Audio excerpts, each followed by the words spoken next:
Hello, fellow mech warriors, Mage Leader here, bringing you yet another episode of the Battletech Primer.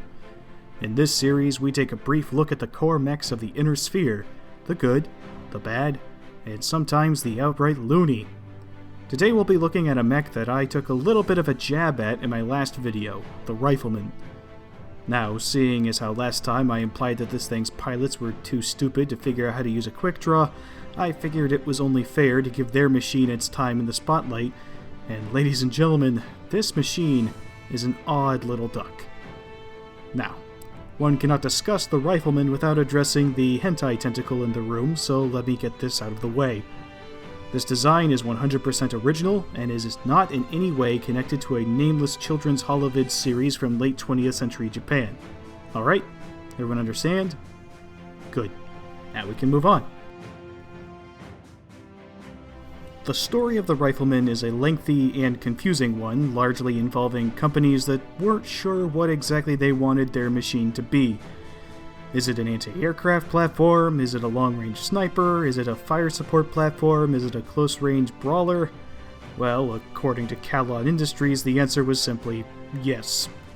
The first Rifleman Battlemechs were built in 2505, making it one of the oldest designs still in use.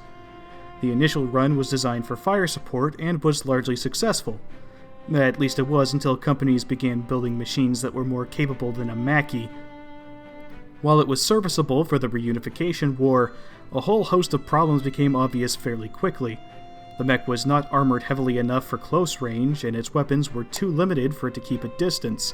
As for fire support, well, with a host of laser weapons and almost no heat sinks, it couldn't fire its weapons more than once without nearly cooking its pilot. When the Star League was formed, Calon Industries attempted to sell the design to the SLDF, but the powers that be told Calon to, quote, miss us with that gay shit, and go back to the drawing board. And so they did. And they were rejected again. So they ditched the energy weapons for autocannons and were finally accepted. Of course, at this point, they were only really pushing the Rifleman out of a textbook example of the sunk costs fallacy, and not long after its acceptance, Calon would render the design almost obsolete with the introduction of the far superior Jaeger mech. Even with this development, the Rifleman didn't die. Though still prone to overheating and lacking any meaningful protection, the machine was still fairly popular with its pilots. It was a simple and straightforward design, easy to understand and train new pilots to use.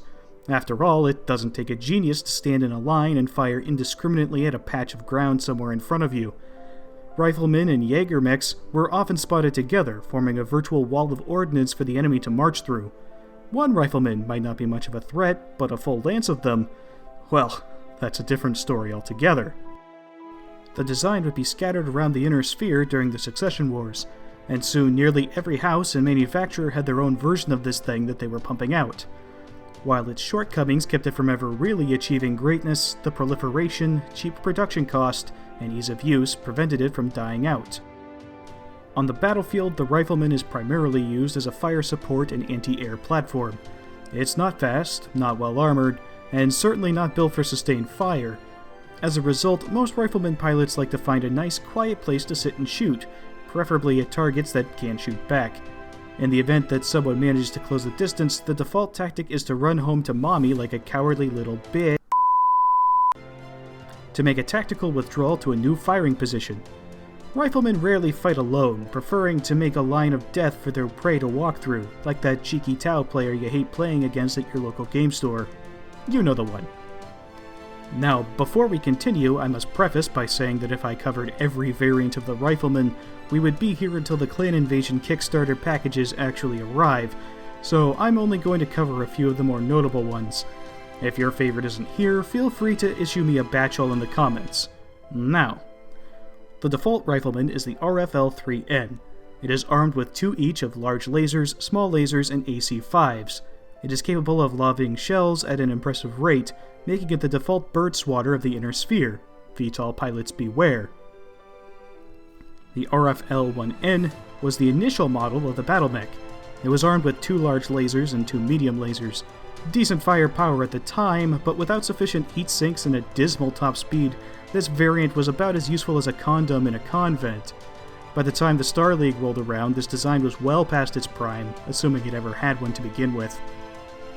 The RFL-2N was a marked improvement, featuring slightly better armor and actual heat sinks. It also replaced the large lasers with a pair of PPCs, and included 2 extra medium lasers. Even so, with all those energy weapons, the mech would overheat quicker than your mom in the backseat of my stalker. Sorry. The RFL-3NC was a variant retrofitted by Clan Jade Falcon, because even the weirdos from outer space need a cheap filler mech. This version carried 2 large pulse lasers and a twin-linked LB-5X autocannon. And before you ask, yes, this version is overpowered and you're an asshole if you put it on the tabletop. The RLF-8D was a mistake and we don't talk about it. Ugh. I'd rather argue a copyright infringement case with a Comstar lawyer than look at this any longer. It's so hideous that it's best left unseen. There. That's better. Arguably, the most effective variant is the RFL-9T. This version is built as a sniper, packing a pair of light PPCs and light AC-5s with a pair of ER medium lasers as fallback weapons. These are combined with a targeting computer for accurate shots and stealth armor to make return fire next to impossible, making it the perfect weapon for cowards. I mean Capellans. Of course, there are literally over a dozen more versions we could go over, but I'm sure that if I went on any longer, you'd probably toss me out the airlock. So, in the interest of everyone's sanity, including mine, I'm gonna end it here. So, fellow mech warriors, that's the Rifleman. Is it a masterpiece? No. Does it get the job done? Also no, but can it shoot down a flock of birds from a mile away? Oh yeah. The old bucket of bolts might not look like much, but get a line of these things together and you've got a recipe for turning almost any machine into Swiss cheese. It's cheap, it's simple, and it's everywhere. And at the end of the day, that's all that really matters. Thank you all so much for watching. If you enjoyed this video, be sure to subscribe for more content just like this. Until next time, this is Mage Leader, signing off.